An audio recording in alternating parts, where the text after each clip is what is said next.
Hablemos de el conflicto. ¿Qué quiere decir esto? Es importante saber cuál es la nomenclatura del conflicto, pues para poder comprenderlo. Es decir, ¿en qué consiste tener la percepción de conflicto? Primero, hay un análisis de una comprensión de una situación crítica, es de donde parte el conflicto, es decir, hay un detonador que puede ser una situación de pelea, de pérdida, de cualquier situación que podamos consolidar o podemos considerar como una situación conflictiva. La vida tiene muchas situaciones que podemos considerar conflictos, pero hay unos más profundos que otros porque tiene que ver con las implicaciones y los alcances. ¿Cómo es esto?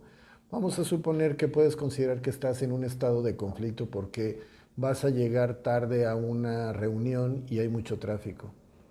¿Ok? Entonces los alcances y las implicaciones que tiene este conflicto pues son medianas y hasta chicas. ¿Por qué? Porque dependiendo de la situación de la junta de la que vayamos a hablar depende del nivel de conflicto que vayas a tener. Evidentemente estas reuniones y en el trabajo pues no siempre van a ser de una importancia mayúscula que nos lleven a un estado de conflicto grave. Ahora bien, por ejemplo, cuando hablamos de una situación conflictiva porque estamos teniendo problemas con la pareja, también depende de qué tipo de problemas estamos hablando.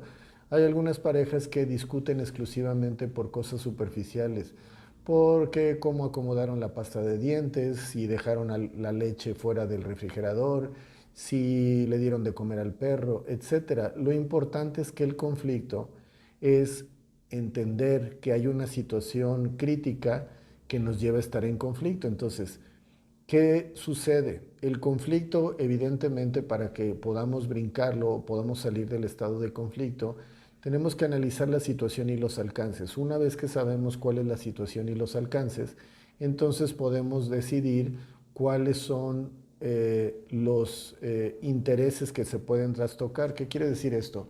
Tengo una situación de conflicto, sé cuáles son los alcances y luego puedo estar en un conflicto de intereses, que es una de las características que definen al conflicto. ¿Qué quiere decir esto? Entiendo una cosa, pero va a tener un, un conflicto de intereses. Por ejemplo, si le tengo que dar de comer al perro y no lo hago, puedo tener un problema con la esposa, por poner un ejemplo. Entonces, ¿qué quiere decir esto?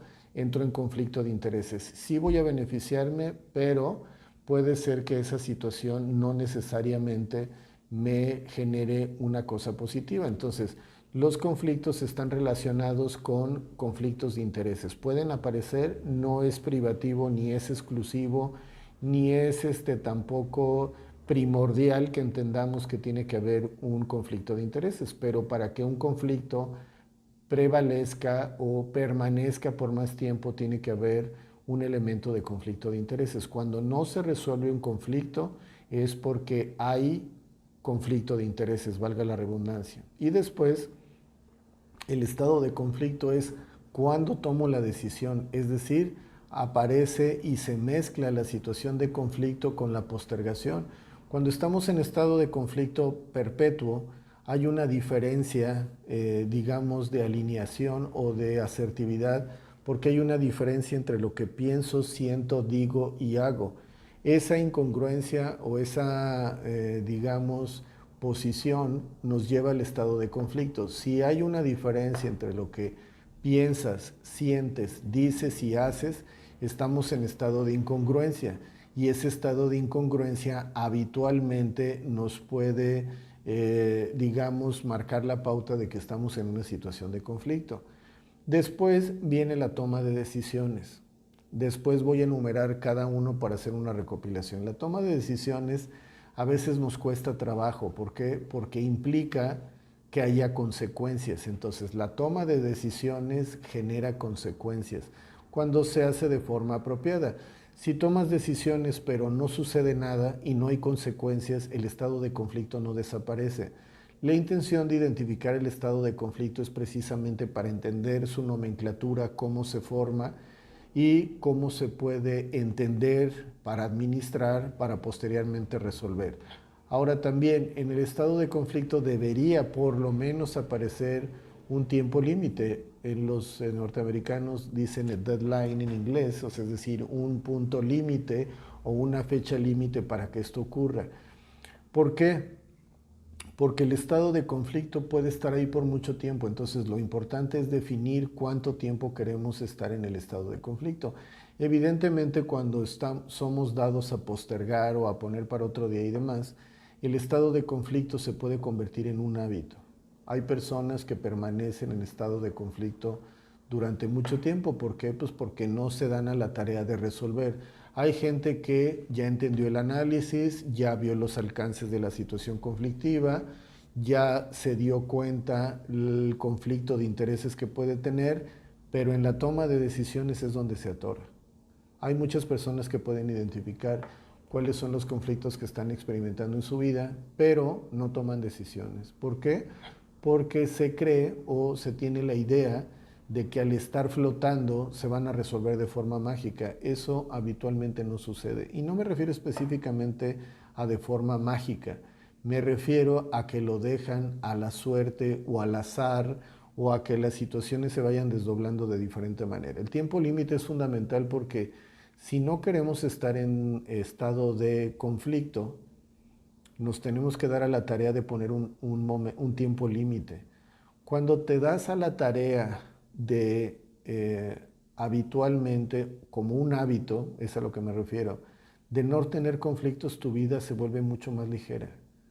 El estar en estado de conflicto es no quiero tomar decisiones, no quiero tomar decisiones, ya me di cuenta, pero lo aplazo, lo aplazo, lo aplazo. Cuando eres una persona efectiva, tienes un conflicto, lo analizas en sus partes, las voy a repetir. Analizas la situación crítica, los alcances, los posibles conflictos de intereses que pudiese haber y la toma de decisiones y un tiempo límite para mitigarlo. Cuando tienes esta mecánica o tienes esta nomenclatura, es mucho más fácil coparlos, entenderlos y finalmente acabar con ellos. El estado de conflicto puede ser una situación que aparezca que no tenías los recursos. Lo interesante de resolver el conflicto es que generas los recursos, la intención es esa, de entender y generar los recursos para resolver y deshacerse de la situación de conflicto. Finalmente, pues tomas una decisión. Entonces, esta dinámica es para entender el conflicto. Repito, análisis de la situación crítica, alcances de la situación, posible situación de conflicto de intereses, toma de decisiones y tiempo límite. Si tenemos esos tres elementos, podemos definir la nomenclatura del conflicto para más adelante entender cómo poder abatirlo. Por el momento es todo. Si te gusta este video, déjame tus datos, déjame tus comentarios y también si tienes interés de que hablemos de un tema en particular, lo agradeceré que lo hagas para precisamente ir preparando temas más adelante. Pero al final del día, como siempre lo digo, esa es decisión tuya. Hasta pronto.